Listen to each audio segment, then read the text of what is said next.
कुछ जख्म ऐसे होते हैं जो जिस्म पर नहीं लगते बल्कि रूह की गहराइयों तक उतर जाते हैं।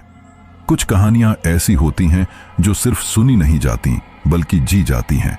यह कहानी भी ऐसी ही है।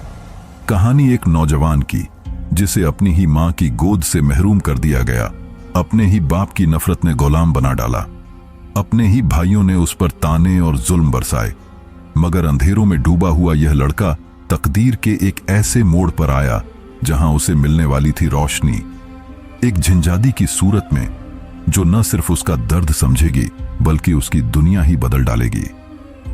रात के सन्नाटे में जब गांव की कच्ची पगडंडियों पर हवा का शोर फैल रहा था, एक टूटी फूटी झोपड़ी के आंगन में एक जवान लड़का झुका हुआ लकड़ियां काट रहा था। पसीना उसके चेहरे से बह रहा था, मगर उसकी आंखों में अजीब सी शराफत और सब्र झलक रहा था। यह लड़का था अरसलान। अरसलान की उम्र 20 बरस के करीब थी। दुबला पतला जिस्म मगर चेहरा दिलकश और रोशन, आंखें बड़ी बड़ी और परकशिश जैसे किसी ने उनमें रोशनी का दिया जला दिया हो। रंग साफ और मासूमियत ऐसी कि देखने वाले को लगे जैसे यह लड़का किसी और ही दुनिया का मुसाफिर है, मगर उसकी जिंदगी पूरी तरह दुखों और महरूमियों से भरी हुई थी। बचपन में ही उसकी मां दुनिया से रुखसत हो गई। मां के जाने के बाद घर जैसे उजड़ गया। उसका बाप राशिद सख्त दिल और खुदगर्ज आदमी था। मां की मौत के बाद उसने जल्दी ही दूसरी शादी कर ली। नई बीवी से 2 बेटे हुए और वो दोनों ही राशिद की आंखों के तारे बन गए। लेकिन अरसलान, उसके लिए न मोहब्बत थी न शफकत, बस नफरत और जिल्लत। घर के सारे काम उसी के जिम्मे थे। सुबह से शाम तक खेतों में मजदूरी, पानी भरना, जानवरों की देखभाल, लकड़ियां काटना, आंगन साफ करना, सब वही करता, मगर बदले में उसे कुछ न मिलता। खाने के वक्त भी अक्सर उसके हिस्से में बस बची खुची रोटी आती, और कई बार तो वो भी नहीं। उसके भाई मजे से खाते और वो एक कोने में बैठकर सिर्फ पानी पीकर भूख मिटाता। राशिद की जुबान झर की तरह थी। वो हमेशा ताने देता, तू मेरे लिए बोझ है, मनहूस है, अगर तेरी मां न मरी होती तो कब का तुझे निकाल फेंकता। ये अल्फाज अरसलान के दिल को चीर देते, मगर वो चुप रहता। सब्र ही उसकी ढाल बन चुका था। एक रात का मंजर था। दरी पर राशिद अपने दोनों बेटों के साथ बैठा गोश्त और पुलाव खा रहा था। उनकी हंसी पूरे आंगन में गूंज रही थी। अरसलान चुपचाप एक कोने में खड़ा था। पेट भूख से मरोड़ रहा था, मगर हिम्मत न थी कि पास जाए। राशिद ने उसे देख लिया। उसकी आंखों में गुस्सा भर आया। अरे अरसलान, यहां क्यों खड़ा है? जा आंगन साफ कर, और सुन, आज खाने की उम्मीद भी मत रखना। इतना कहकर उसने हड्डी उसके पैरों में फेंक दी। अरसलान का दिल आग बन गया, मगर उसने कुछ न कहा। झुककर हड्डी उठाई और चुपचाप बाहर चला गया। वो आंगन में बैठा आसमान की तरफ देख रहा था। आंखों में आंसू थे, दिल में एक ही सवाल, या अल्लाह, मैंने तेरा क्या कसूर किया है? मेरी मां को मुझसे छीन लिया, बाप ने कभी प्यार न दिया, भाइयों का सहारा भी नसीब न हुआ, आखिर मैं किसका हूं? अगले दिन सुबह सुबह राशिद ने उसे खेत भेज दिया। दिन भर धूप में जलने के बाद जब वो शाम को लौटा तो जरा सी देर से पानी भरने पर राशिद ने उस पर हाथ उठा दिया। मुक्के, थप्पड़, लातें, पूरा जिस्म नीला पड़ गया। होंठों से खून बहने लगा। आखिर में एक ठोकर मारकर राशिद बोला, मर भी जाए तो मुझे परवाह नहीं।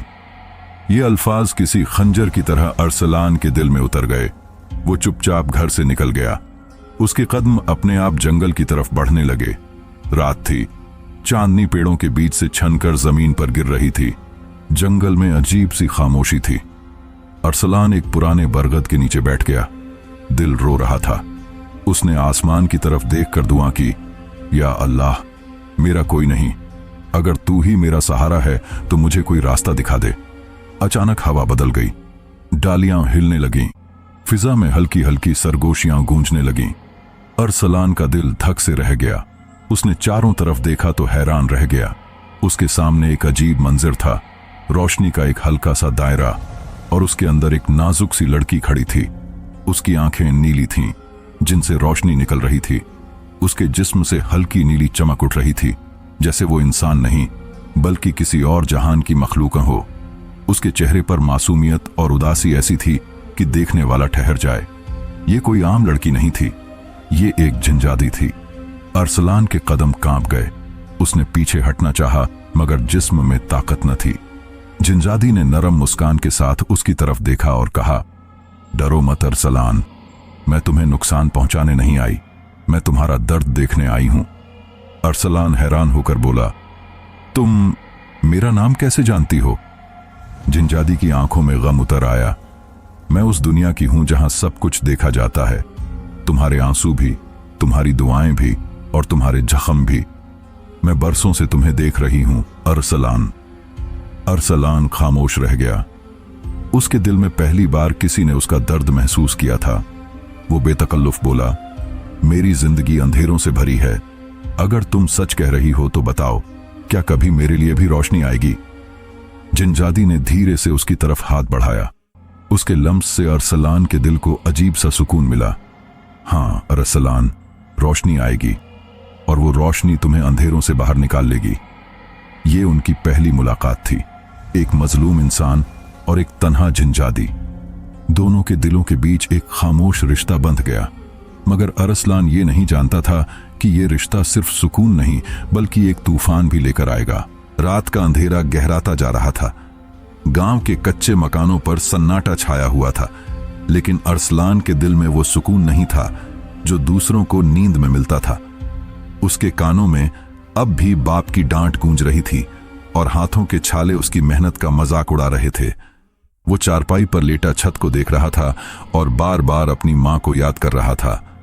वो मां जिसके बिना ये घर कायदा खाना लगता था, वो मां जिसकी दुआओं के साए में वो जीता था और जो अब कब्र की खामोश मिट्टी तले सोई हुई थी। उसका बाप दिन रात उसे ताने देता, तू कभी मेरा बेटा हो ही नहीं सकता, तू मेरे नसीब का धब्बा है। और उसके भाई जो बाप की मोहब्बत में हिस्सेदार थे, उसे ऐसे देखते जैसे वो घर का नौकर हो। जब भी खाने का वक्त आता, सब अच्छा खाना और गोश्त खा लेते और उसके लिए बस बची खुची रोटी या सलन का पेंदे का हिस्सा रह जाता। कई बार तो कुछ बचता ही नहीं। अरसलान खाली पेट सो जाता, मगर उसकी आंखों में शिकवा नहीं होता, बस चुप्पी और सब्र होता। वो अक्सर सोचता कि शायद यही उसकी तकदीर है, लेकिन तकदीर ने उसके लिए कुछ और लिख रखा था। उस दिन शाम को जब वो जंगल से लकड़ियां काटकर लौट रहा था, तो उसने पहली बार एक अजीब सा मंजर देखा। पेड़ों के बीच से हल्की हल्की नीली रोशनी झलक रही थी। उसने रुककर गौर किया।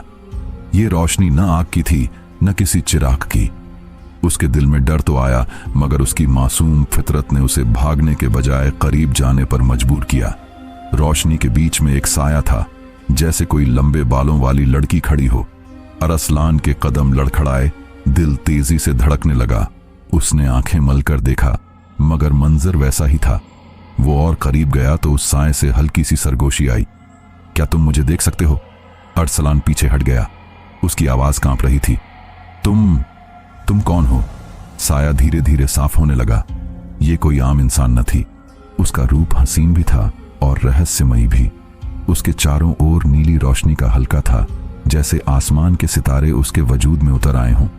पहली बार अरसलान को समझ आया कि ये कोई आम लड़की नहीं, बल्कि एक जिनजादी है। अरसलान के कदम जमीन में धंस गए। या अल्लाह, ये मैं क्या देख रहा हूं? उसने मन ही मन पढ़ा। जिनजादी के होंठों पर हल्की मुस्कान थी। डरो मत, मैं तुम्हें नुकसान पहुंचाने नहीं आई। तुम पहले इंसान हो जिसने मुझे देखा है। अरसलान के दिल में डर अब भी था, मगर उसकी आंखों में एक अजीब सा सुकून भी उतर आया था, जैसे बरसों की तन्हाई के बाद कोई उससे बात करने आया हो। उसने कांपती आवाज में कहा, लेकिन मैंने तो कभी किसी को नहीं बताया, न ही मैं तुम्हारी जैसी मखलूकों को पहचानता हूं। जिनजादी ने जवाब दिया, तुम्हारे दिल की सच्चाई ने मुझे अपनी तरफ खींचा है। दुनिया में बहुत लोग हैं, मगर उनके दिल अंधेरों से भरे हैं। तुम्हारे दिल में अब भी रोशनी बाकी है। ये अल्फाज सुनकर अरसलान की आंखें नम हो गईं। उसने कभी सोचा भी नहीं था कि कोई उसके दिल की कद्र जानेगा। उसकी जिंदगी तो हमेशा तानों और नफरत से भरी रही थी। जिनजादी ने उसकी तरफ देखा। क्या तुम तन्हा हो? अरसलान ने सिर झुका लिया। तन्हाई तो मेरी पहचान है। ये कहते ही उसकी यादों के दरवाजे खुल गए।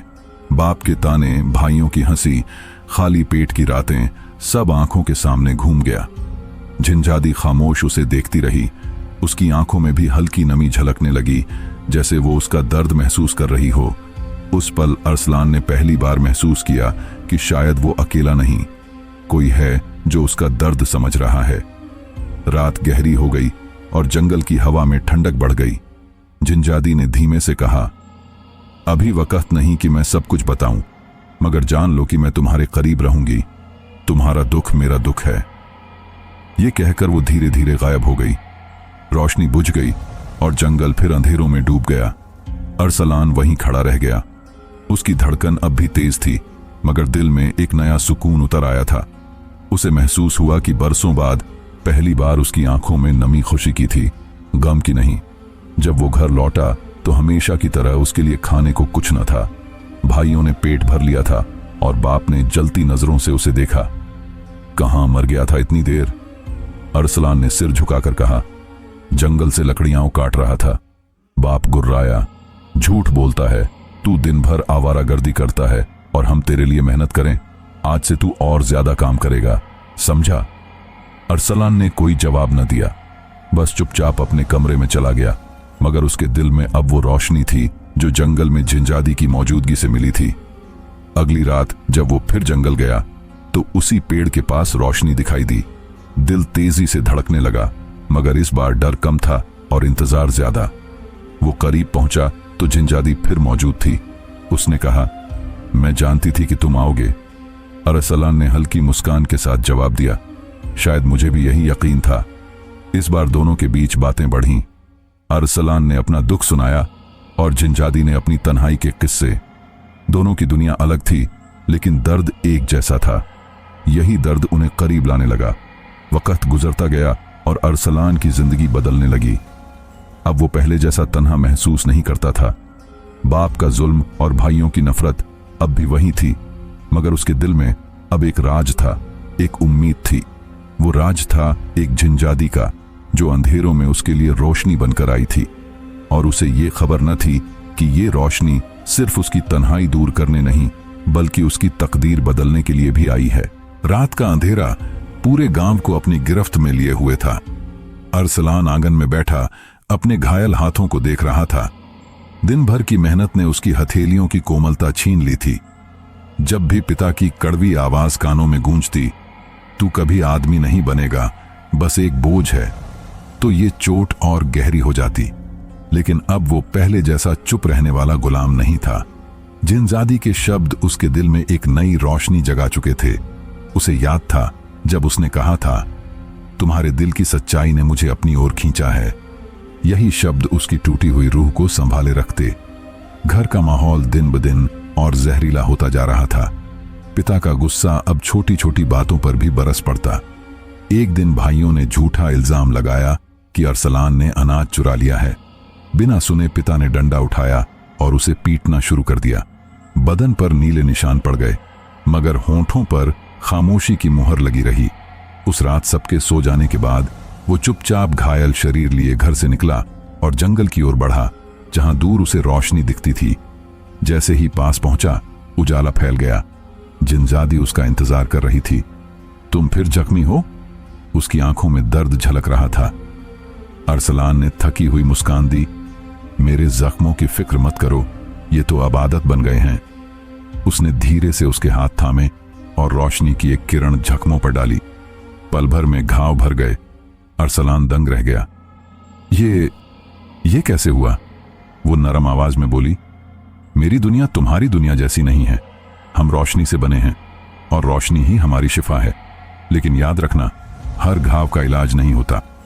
कुछ जख्म दिल पर लगते हैं और वही इंसान को असली मजबूती देते हैं। अरसलान की आंखों से आंसू बह निकले। पहली बार उसने किसी के सामने टूटकर कहा, मैं इतना अकेला क्यों हूं? मेरा बाप मुझसे नफरत क्यों करता है? मैंने उसका क्या बिगाड़ा है? झिंझादी पास आ गई और बोली, अक्सर नफरत के पीछे राज छुपे होते हैं। तुम्हारे पिता की नफरत का जवाब समय देगा, लेकिन याद रखो, तुम्हारी सच्चाई एक दिन सब पर भारी पड़ेगी। उस पल अरसलान ने पहली बार महसूस किया कि उसका खालीपन भर रहा है। वो अकेला नहीं था। किसी ने पहली बार उसे सुकून दिया था। दिन बीतते गए और उनकी मुलाकातें बढ़ती गईं। जंगल अब उसके लिए कैद नहीं बल्कि आजादी का ठिकाना बन गया था। जिनजादी उसे अपनी दुनिया के किस्से सुनाती, कैसे वो इंसानों से अलग सदियों से जी रही हैं और कैसे इंसानों की खुदगर्जी ने उन्हें दूर कर दिया। और अरसलान उसे अपने जख्मों और ख्वाबों की बातें बताता। एक रात जब चांद बादलों में छुपा हुआ था, जिनजादी ने धीरे से पूछा, अरसलान, तुम्हें कभी डर नहीं लगता कि तुम मेरे पास आते हो? मैं तुम्हारी दुनिया की नहीं हूं। अरसलान ने उसकी आंखों में देखते हुए कहा, डरता तो मैं अपने घर में हूं, जहां अपना खून मुझे गुलाम समझता है। तुम्हारे पास आकर मुझे चैन मिलता है, रोशनी मिलती है। अगर ये सपना है तो मुझे डरना नहीं। उसकी आंखों में चमक आ गई। पहली बार उसने महसूस किया कि कोई इंसान उसके अस्तित्व को स्वीकार कर रहा है। लेकिन उधर घर की हालत और खराब होती जा रही थी। एक दिन पिता ने ऐलान किया कि अब अरसलान को खेतों के साथ साथ बाजार के सारे काम भी करने होंगे। भाई हंसते हुए बोले, हाँ, यही तेरी औकात है। हम मालिक और तू नौकर। अरसलान चुप रहा, लेकिन भीतर उसका सब्र टूटने के कगार पर था। उस रात जब वो जंगल पहुंचा तो जिनजादी ने उसके भीतर का तूफान भांप लिया। क्या बात है? तुम्हारी आंखों में आज कुछ और है। अरसलान ने गहरी सांस ली। कभी लगता है कि सब छोड़कर भाग जाऊं, लेकिन फिर सोचता हूं अगर भाग गया तो क्या मैं कायर न कहलाऊंगा? वो गंभीर होकर बोली, कायर वो नहीं जो जुल्म सहता है, कायर वो है जो जुल्म को जुल्म न कहे। अरसलान, वक्त आ रहा है जब तुम्हें फैसला लेना होगा। या तो हमेशा कैदी बने रहो या अपने हक के लिए खड़े हो जाओ। ये शब्द उसके दिल में तीर की तरह उतर गए। आंखों में आग सी जल उठी, मगर उस आग को देखकर जिनजादी को डर भी लगा। उसने धीरे से कहा, याद रखो, तुम्हारे फैसले सिर्फ तुम्हें नहीं, औरों की तकदीर को भी बदल देंगे। अगले दिन बाजार में भाइयों ने उसे सबके सामने नीचा दिखाया। ये है हमारा नौकर भाई, देखो कैसे हमारी सेवा करता है। लोग हंसने लगे। अरसलान ने सहा, मगर दिल में चिंगारी भड़क उठी। उस रात उसने जिनजादी से कहा, अब और बर्दाश्त नहीं कर सकता। उसने उसके माथे पर हाथ रखा और कहा, सब्र की भी हद होती है, और जब वो खत्म होती है तो तकदीर का पहिया खुद चल पड़ता है। अरसलान, तुम्हारी जिंदगी अब एक नए मोड़ पर है, तैयार रहना। चांदनी रात में पत्तों की सरसराहट गूंजी, जैसे पूरी कायनात ये खबर दे रही हो कि कोई बड़ी तब्दीली आने वाली है। और सचमुच वो रात अरसलान की जिंदगी की सबसे बड़ी परीक्षा लेकर आने वाली थी। अंधेरी रात थी। चांद बादलों के पीछे छुपा हुआ था और गांव की गलियां सुनसान थीं। अरसलान अकेला एक पेड़ के नीचे बैठा टूटी हुई सांसों को संभालने की कोशिश कर रहा था। दिल पर पिता के जुल्म के वो ताजा घाव थे जो हर दिन की तरह आज भी दोहराए गए थे। मगर आज कुछ बदलने वाला था। उसके चारों ओर हवा जैसे थम गई थी। अचानक उसके सामने वही जिनजादी आ खड़ी हुई, जिसने कुछ दिन पहले उसकी टूटी हुई जिंदगी में उम्मीद की रोशनी डाली थी। उसकी आंखों में नीला सा नूर चमक रहा था, जैसे आसमान के सारे तारे उसी में कैद हों। अरसलान ने धीमे से कहा, तुम फिर आ गई? वो मुस्कुराई, मगर उस मुस्कान में हल्की सी उदासी थी। अरसलान, मैं तभी आती हूं जब तुम्हारे दिल की चीखें आसमान तक पहुंच जाती हैं। तुम्हारा रब तुम्हें कभी तन्हा नहीं छोड़ेगा। तुम जुल्म के साए में जी रहे हो, मगर याद रखो, अंधेरी रात हमेशा रोशनी को जन्म देती है। ये शब्द उसके दिल के लिए मरहम बन गए, मगर उसके भीतर बेचैनी भी बढ़ रही थी। वो चाहता था कि उसका सौतेला बाप अकरम कभी तो सच्चाई देखे, कभी तो उसका घमंड टूटे। दिन गुजरते गए। अरसलान दिन में खेतों में जान तोड़ मेहनत करता, रात को लकड़ियां काटता और बाकी वक्त आंसुओं के साथ अपने रब के आगे गुहार लगाता। मगर अकरम का जुल्म कम न हुआ। खाने के वक्त बचे खुचे टुकड़े उसकी तरफ फेंक दिए जाते, कभी दिनों तक भूखा रखा जाता। भाई आरामदायक बिस्तरों पर सोते और वो खुले आंगन की जमीन पर। लेकिन उसके दिल की रोशनी मध्यम नहीं पड़ी। एक दिन का वाकया सब कुछ बदल गया। उस दिन अरसलान तेज बुखार में तप रहा था। बदन में जान न थी, मगर अकरम ने सुबह सवेरे खेतों में पानी देने का हुक्म दिया। वो लड़खड़ाते कदमों से पहुंचा और जमीन पर गिर पड़ा। भाई हंसने लगे। यही है हमारा सौतेला भाई, कमजोर, कायर और नालायक। ये बातें उसके दिल में तीर की तरह चुभती रहीं। रात को फिर जिनजादी आई। उसने उसके माथे पर हाथ रखा और जैसे ही उसके जिस्म से बुखार उतर गया बोली, अब तुम्हें डरने की जरूरत नहीं। वक्त करीब है जब तुम्हारा सब्र सबके सामने साबित होगा। तुम्हारे बाप की आंखें हमेशा अंधी नहीं रह सकती। अरसलान ने उसकी आंखों में झांकते हुए कहा, अगर तुम मेरी जिंदगी में न होती तो शायद मैं कब का हार मान चुका होता। वो मुस्कुराई और उस मुस्कान में इस बार खामोश मोहब्बत झलक रही थी। कुछ ही दिनों बाद गांव में बड़ा मेला लगा। चारों तरफ रोशनी और खुशी का माहौल था। अकरम अपने बेटों को साथ लेकर गया, मगर अरसलान को घर पर छोड़ दिया। दिल भारी था कि तभी जिनजादी सामने आई और बोली, आओ आज तुम्हें वहां ले चलूं जहां तुम्हारा रब चाहता है कि तुम भी सर ऊंचा कर खड़े हो। अचानक एक हल्की सी रोशनी फैली और अरसलान खुद को मेले के पास पाया। वहां ऐलान हुआ कि गांव के नौजवानों के बीच ताकत और हिम्मत की परीक्षा होगी। अकरम के बेटे घमंड से आगे बढ़े, मगर भीड़ में से किसी ने कहा, वो लड़का कहां है जो हमेशा घर के पीछे छुपा रहता है? वो भी तो अकरम का बेटा है। सबकी निगाहें अरसलान पर टिक गईं। अकरम गुस्से से बोला, ये मेरा बेटा नहीं, ये तो मेरे घर की मनहूसियत है। मगर बुजुर्गों ने कहा, नहीं, अगर ये तुम्हारा खून है तो इसे भी मौका दो। दिल कांप रहा था, मगर भीतर रोशनी उसे सहारा दे रही थी। उसने पहला इम्तिहान दिया, बड़े बड़े पत्थर उठाने का। सबको यकीन था कि वो गिर पड़ेगा, मगर उसने जैसे ही पत्थर को छुआ, उसके भीतर अजीब सी ताकत दौड़ गई। उसने पत्थर उठाया और सबको हैरान कर दिया। अब घुड़दौड़ का इम्तिहान था। उसके पास न घोड़ा था न साजो सामान, मगर अचानक उसके सामने एक सफेद घोड़ा आ खड़ा हुआ, जिसकी आंखों में वही नीला नूर था। वो सवार हुआ और दौड़ते ही सबको पीछे छोड़ दिया। आखिर में तलवार का इम्तिहान था। अकरम के बेटे नाकाम रहे, मगर अरसलान ने बिस्मिल्लाह कहकर तलवार उठाई और एक ही वार में लकड़ी के दुश्मन को गिरा दिया। पूरा मैदान गूंज उठा, अरसलान, अरसलान। अकरम के घमंड की दीवारें टूटने लगीं।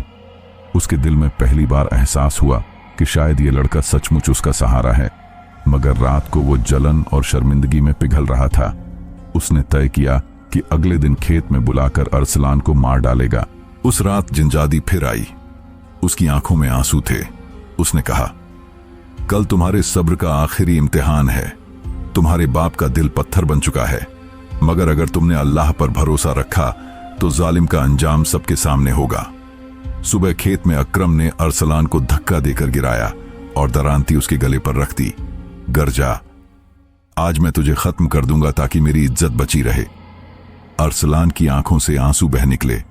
उसने कहा, अगर मैं आपके लिए बोझ हूं तो मेरी जान ले लीजिए, मगर मेरा रब सब देख रहा है।